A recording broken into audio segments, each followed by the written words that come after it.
You know, my channel is so dystopian. It's so dystopian. My YouTube channel, my TikTok account, I'm always talking about everything that's just so devastating. It's currently 5:30 or something, like it's in the morning. And I couldn't go because I wasn't planning on sleeping. I'm currently doing all-night prayer. Mara ne ke stopilwe ke power cut. I tried to sleep 4 p.m., 4 a.m. The power cut came at 4 a.m. There was one yesterday from 8 to 10. You know, these ones say it's along after every 6 hours. And for me, it's like, I'm always rocking up talking about all these things that are nasty. I'm essentially the bearer of bad news or something. But guys, do you seriously see a time where situation in South Africa with the power will be fixed? They call it a crisis. They call it a crisis. They call it a crisis. A crisis is a problem. It is something that is in dire need of being corrected, and it cannot endure indefinitely because it's a crisis. They call it a power cut crisis. Yeah, well, a crisis is a crisis precisely because there needs to be something that rocks up to save the day that it might cease to be a crisis. Otherwise, it is a dystopia. Otherwise, it is an endemic circumstance. It is as the status quo. It is the way it is. Think about the show The Walking Dead, for instance. Golama zombies. By the time Rick and Michonne and everybody there, Daryl, by the time they have been through it for 10 years, kids have been born, grown. Is it still a crisis? Is it still a zombie crisis on that day? Or is it a new normal? Is it a flagrant dystopia now? Is it just the way that it is? There is no problem. There is no solution anymore because the problem is now the status quo. It is the way things are. It is now the world as we know it. It belongs to the zombies. We are just part of it. It belongs to the walkers. We are just part of it. Yeah. Once something has lingered for so long, with there being no solution and no end in sight as to the end of the mania, we are no longer dealing with a crisis. We're dealing with a new normal that is dystopian. We are dealing with a status quo. We are dealing with a state of being. We are dealing with a new normal. South Africa is not in a power cut crisis. We are in a powerless dystopia. It's not stopping, it's not getting better. I remember when these power cuts started, I was perhaps in my early 20s. I'm 38. And these power cuts were a shock to my system because I was a student alongside an employee in corporate, and because I was studying part-time, and every so often the power would get cut when I'm in the middle of my studies or something. And I remember feeling so frustrated because I can't see my books. I also remember feeling frustrated because whatever it is that was the project I had commenced on my computer, it was before autosave. I would freak out that I forgot to save on time lest there should be a power cut. And even then, it was a power cut that only lasted 2 hours in one day, and that one power cut was usually within an interval of every perhaps 2 weeks, 3 weeks.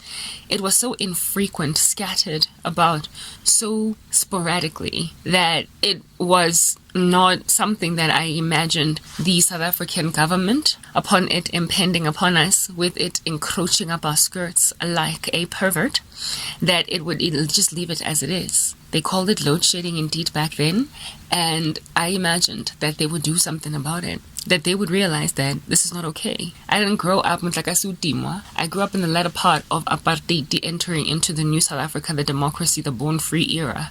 And despite the tumult politically, there was always electricity if at all you paid your power bill. This thing started, not even in high school do I remember this being a thing. High school, I was there 1998 to 2002. Never. Started when I was at varsity. Started when I was working in corporate. And it was so sporadic and so sparsely scattered that I did not imagine for the life of me that it would one day get to the point. It was already enraging back then to have a power cut for 2 hours. It made me antsy, sit at the edge of my seat, and it made me uncomfortable. It was already menacing back then. I never fathomed that the South African conglomerate, the population, would ever take in their stride an incrementally worsening situation where the power cuts would not only become 2 hours every 7 days, every 2 weeks, every 3 weeks, just one day in that time for 2 hours only, but that there would ever come a time when there would be a whole 4-hour outage And even then, it is preceded 6 hours prior to a 2-hour outage. And even then, that same other one has been preceded also by another 2-hour outage. That people would die in hospitals because of this. That, what is this? Businesses would basically have to shut down because of this. I never anticipated that it would ever ramp up, and as it did over the years, where it was now, the 1 hour, the 1 to 2 hours every couple of days now, as opposed to every like 3 weeks. It then became the menacing distress that literally slapped us this year alone in 2022, where we have got multiple power cuts a day of 2 hours in duration, sometimes 4 hours in duration. And they're just taken in the stride of the country. People actually plan for it. They anticipate it might happen, and they just take it in their stride. Computers are short-circuiting. If at all, their PCs that plug into a wall, like mine. It's a Mac computer that has aged prematurely because of these power cuts. And people are like purchasing ridiculous paraphernalia and tools like generators, and like there's an entire thriving business in this country of battery operated lights because of the power cut crisis, all of these things. And I'm like, whoa, there's like a whole secondary market commercially that is booming to cater to the crisis, because it is just such a standard in the way that we live now, that there's like an entire going concern with of organizations that have started from the ground because of the power cut crisis that sell generators. Not only generators, but the solar powered businesses are booming, and with it too, the backup power businesses are booming. Mabona yana extra asebetsang ka di-battery. This bulb over here is thanks to the power cut crisis in the country.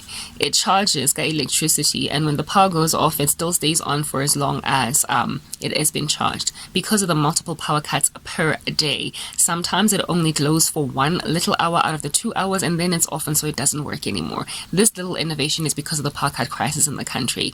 It's no longer a crisis, it's a dystopia. And this is the reason why I keep on saying the rapture is happening. Our nations are getting worse and worse, and nobody is rocking up to rescue the day. As soon as we had our first load shedding issue, there should have been a little bit of an embargo, I don't know, some gathering of a whole bunch of clever people to nip this random thing in the bud, invest a whole bunch of finances to correcting the situation, to erecting brand spanking new towers for electricity. Instead, we are sitting with 6 power cuts per day, or 3, all the duration of which varies from anything to 2 to 4 hours. And you call it a crisis. No, it's a dystopia. It's the Walking Dead.